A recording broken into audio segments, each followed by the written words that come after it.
Okay, तो आज मैं, क्योंकि साल का नया दिन था, मैं गया हल्दीराम से अपनी फैमिली के साथ। तुम अगर हल्दीराम पे गए हो, टीयर 1 टीयर 2 सिटी में रहते हो तो होगा हल्दीराम तुम्हारे यहाँ। एंड हल्दीराम पर जाकर मैंने अपना यूजुअल ऑर्डर करा, जो कि होता है एक tandoori sizzler, tandoori platter type होता है। उसमें बेसिकली बहुत सारे पनीर वगैरह होता है, सोया होता है, काफ़ी प्रोटीन हैवी वो होता है।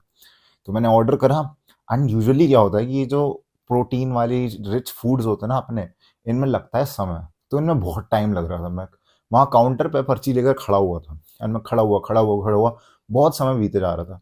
क्योंकि आज न्यू ईयर था, तो काफ़ी सारे लोग अपनी फैमिली के साथ पूरा कुनबा लेकर डिस्ट्रिक्ट लेके आए हुए थे। और जगह घेर रखी थी पूरी, बहुत ज़्यादा भीड़ थी, बहुत ज़्यादा रश था। मतलब मैं जहाँ पर गया था खाना खाने, मैंने कभी देखा नहीं था कि उतना रश। मैं मतलब 2-3 बार ही गया हूँ अपनी ज़िंदगी में उधर पहले, बट मैंने इतना रश कभी नहीं देखा था। क्योंकि न्यू ईयर था भाई, हर कोई जाता है, तुम भी गए होगे कहीं ना कहीं। कमेंट करना अगर तुम कहीं गए थे तो हुआ क्या बेसिकली, मैं वहां पर जाता हूँ, मैं लाइन में खड़ा हूँ। एंड मेरे से बाद में जो लोग आ रहे हैं, वो वेटर पे चिल्लाने लग रहे हैं। वो कह रहे हैं, भैया हम इतनी देर से खड़े हैं, आपने खाना नहीं लाया, हमने हमने ये ऑर्डर करा था, वो ऑर्डर करा था। एंड वहां पर हर कोई ये चीज देख सकता है कि भीड़ बहुत ज्यादा है। उनके पास एक स्टाफ लिमिटेड है, जो कि हम अंदर उन्हें काम करते हुए देख सकते थे। तो हम अंदर देख रहे हैं उन बंदों को, वो बहुत ज्यादा मेहनत कर रहे थे। लेकिन तुम बंदे से क्या करवा सकते हो? एक बारी में तुम 4 रोटी सिखवा लोगे, 5 रोटी सिखवा लोगे, 40 रोटी तो सेक नहीं सकता। तो ये चीज हो रही थी। और लोग आके इतना ज्यादा गुस्सा, फ्रस्ट्रेशन दिखाए जा रहे हैं। एक अंकल आए, चिल्लाने लग गया उस बंदे पे। और मैं अंदर ही अंदर सोच रहा कि यार, ये चिल्ला क्यों रहे हैं इस पर, इसमें इसकी क्या गलती? ठीक है, तुम एक्सटर्नल चीज़ों को कंट्रोल कर ही नहीं सकते। अब इतनी भीड़ आई है, सबने ऑर्डर दिया है, तो obviously there will be some bottleneck, जो कि होगा। अब या तो तुम उसे पर्सनली इतना ज़्यादा ले लो कि भाई इनकी सर्विस बेकार है, ये बेकार है, तुम गुस्सा हो जाओ बहुत ज़्यादा। या फिर तुम सिनेरियो उसको देखो ध्यान से कि हाँ भाई, बहुत ज़्यादा भीड़ थी, मैनेज करने में बड़ी दिक्कत होती है। यहाँ पर दो सिनेरियोज आते हैं। Now listen me when I say this, ये एपिक्टेटस ने लिखा था। The chief task in life is simply this, to identify and separate matters so that I can say clearly to myself which are externals not under my control, and which have to do with choices I actually control. Where then do I look for good and evil? Not to uncontrollable externals, but within myself, to the choices that are my own. तुम्हें कुछ समझ नहीं आएगा, कोई बात नहीं। तो starting में बोलते हैं कि जो चीफ टास्क है तुम्हारी लाइफ में, एपिक्टेटस, ये डिस्कोर्सेज उनकी किताब है, उसमें ही कहते हैं कि जो तुम्हारा चीफ टास्क है, सबसे ज्यादा इंपॉर्टेंट टास्क तुम्हारी जिंदगी का ये है कि तुम आइडेंटिफाई करो उन मैटर्स को जो कि तुम्हारे कंट्रोल में है या फिर तुम्हारे कंट्रोल में नहीं है। तुम्हारे कंट्रोल में क्या है? लेट्स से तुम्हारे को तुम्हारी मम्मी ने मना कर दिया कि तुम्हें मैं 5 रुपए नहीं दूंगी, तू जाके क्रैक्स नहीं खा के आ सकता। अब तुम रोगे बहुत ज्यादा। या फिर तुम सोचोगे कि यार मम्मी ने मेरे को 5 रुपए नहीं दिए, प्रोबेबली वो चाहती हैं कि मैं घर का खाना खाऊं, हेल्दी रहूं। या फिर वो ये नहीं चाहती कि मेरे को चट्टों की आदत लग जाए, बार बार जाके चिल बुलाते हुए चट्टे में चबाते रहूं। दो सिनेरियोज हो सकते हैं। एक सिनेरियो में तुम कहोगे ठीक है मम्मी, मैं समझ गया आपकी बात। या फिर दूसरे सिनेरियो में, जैसे मैं था बचपन में, क्या करोगे? तुम रोने लग जाओगे, तुम जिद पे अडिग हो जाओगे, और तुम चिल्लाने लग जाओगे कि मेरे को चाहिए 5 रुपए, चाहिए 5 रुपए, चाहिए 5 रुपए। ये दो सिनेरियोस क्रिएट होंगे। अब एपिक्टेटस कह रहे हैं कि इन एक्सटर्नल और इंटरनल प्रॉब्लम्स को तुम देखो। External problems are those which are not in your control, and internal problems are those which are in your control. How you react to things is internal, और तुम्हें क्या चीज हो रही है वो एक्सटर्नल है। तो मम्मी ने 5 रुपए के लिए मना कर दिया, वो चीज एक्सटर्नल है, तुम उसको चेंज नहीं कर सकते। मम्मी का डिसीजन फाइनल होता है, चीज सबको पता है। What is internal then? Internal है कि तुम उस पर रिएक्ट कैसे कर रहे हो।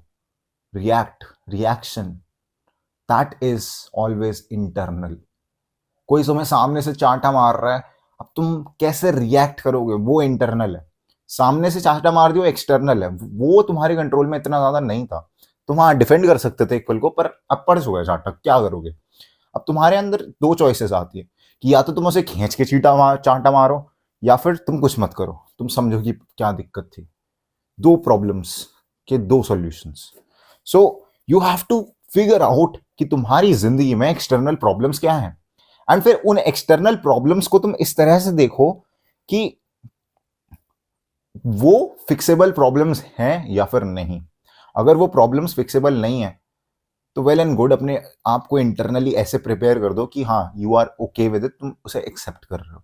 लेट्स से भूकंप आ जाता है, टर्की में क्या हुआ था, भूकंप आया, बिल्डिंग्स पैनकेक कोलैप्स हो गई, पैनकेक की तरह बहुत सारी बिल्डिंग्स कोलैप्स हुई, लोग मर गए काफ़ी सारे। एंड इस चक्कर में हुआ क्या, कुछ नहीं कर सकते थे, तुम कभी जिंदा नहीं कर सकते किसी मरे हुए व्यक्ति को, तो all they had is to cry.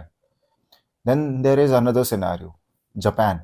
Japan में उन्होंने पहले से ही बिल्डिंग्स ऐसी बना ली कि जब भूकंप आता है तो बिल्डिंग्स झूलने लगती हैं, वो टूटती नहीं है, कोलैप्स नहीं होती इतने ज़्यादा तरह से, जिस हिसाब से थर्ड वर्ल्ड कंट्रीज और सेकेंड वर्ल्ड कंट्रीज में होता है।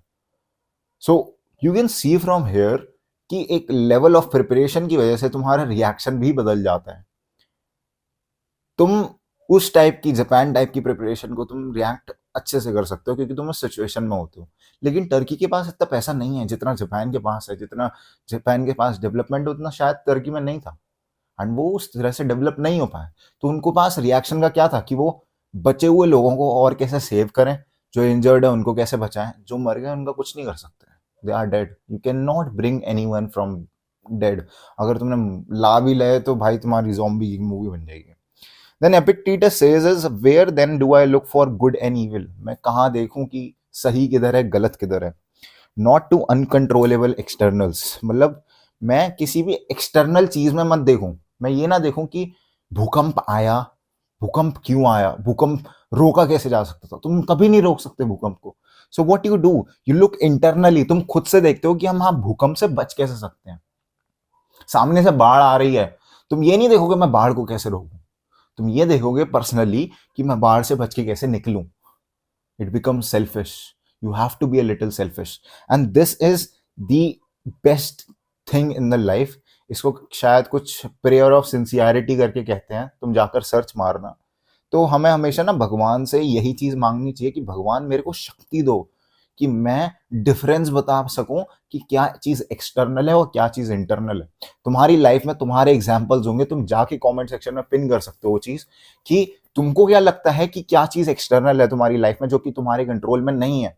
अगर तुम उस चीज को जो कि तुम्हारे कंट्रोल में नहीं है उसे पकड़ना बंद कर दोगे ना, तुम्हारी लाइफ में से फ्रस्ट्रेशन सारी गायब हो जाएगी, सारी की सारी फ्रस्ट्रेशन तुम्हें गायब हो जाएगी और तुम फिर बोल सकते हो मुझे फर्क नहीं पड़ता किसी भी चीज से, नहीं पड़ेगा। तो we should always have this wisdom to know the difference between what can be changed, what is external and what is internal, what can not be changed. I said, मैंने थोड़ा उल्टा बोल दिया, बट तुम समझ गए हो क्योंकि मैंने इतनी वीडियो में तुम्हें समझा दिया ये चीज़। आई होप तुम्हें कुछ समझ में आया हो। Let me know in the comments तुम्हें वीडियो कैसी लगी, एंड ग्रैटिट्यूड जनरलिंग करते रहो। This was it for the video, gratitude करते रहो, माइंड से तेरा बदल रहा हूँ मैं जान।